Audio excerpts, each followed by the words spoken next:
Okay, so mamits, no, ganito. Papark po tayo ng pauna, no? Una po yung, kumbaga, nose-in parking.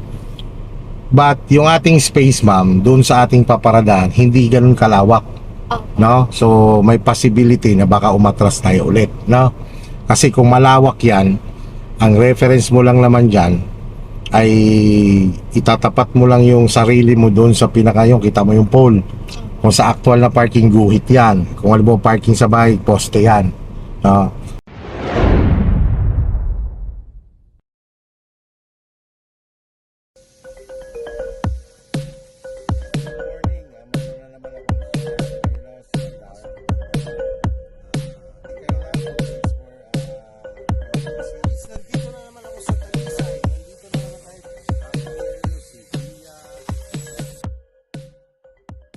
So ganito, itapat mo muna yung iyong sarili doon sa pole. Sige.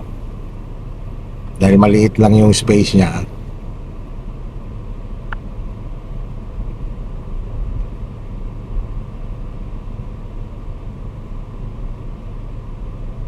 Tapat mo. Yan, di ba? Sagad mo sa kaliwa. Forward pa rin, ha.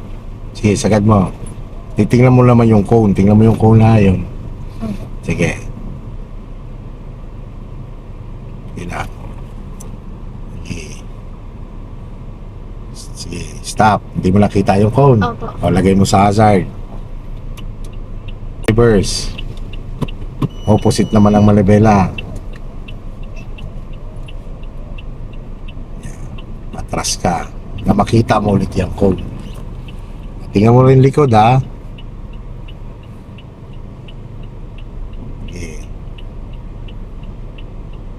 Sige, stop. Diba kita mo na? Okay, lagay mo ngayon sa drive. Advance mo man mo nobela papunta kaliwa. Kahit sagad mo yan. Sige, kahit sagad mo. Tapos galaw lang. Konti-konti lang. Sige, galaw. Yan. Tingnan mo lang ang ulahan. Sige, tingnan mo naman yung gilid mo sa kaliwa. Opo. So na. Yan. Balik si Manuela. Sige, yan. Kabig na konti sa kaliwa. Okay, stop. Sige, atras ka. Ito naman yung paglabas dito. Sige, atras. Ang punta natin sa kanan, ha. Yan. Sige, tapat mo yung sarili mo dyan sa, ilagpas mo dyan sa pole. Lagpas mo side mirror mo dyan. Side mirror. Sige, sabi mo. Sige pa. Yan. Ikot ka lang, isang ikot pa kaliwa. Kasi kanan ang punta natin. Sige, isang ikot. Atras. Habang umatras, dagdag ng manobela. Sige, sagad sa kaliwa. Hanggang madala mo siya sa sagad. Sige. Sige. Okay, stop. Kita mo na yung cone. Okay, lagay mo sa drive. Opposite yan. Sige, sagad mo kasi malapit ka dun sa cone.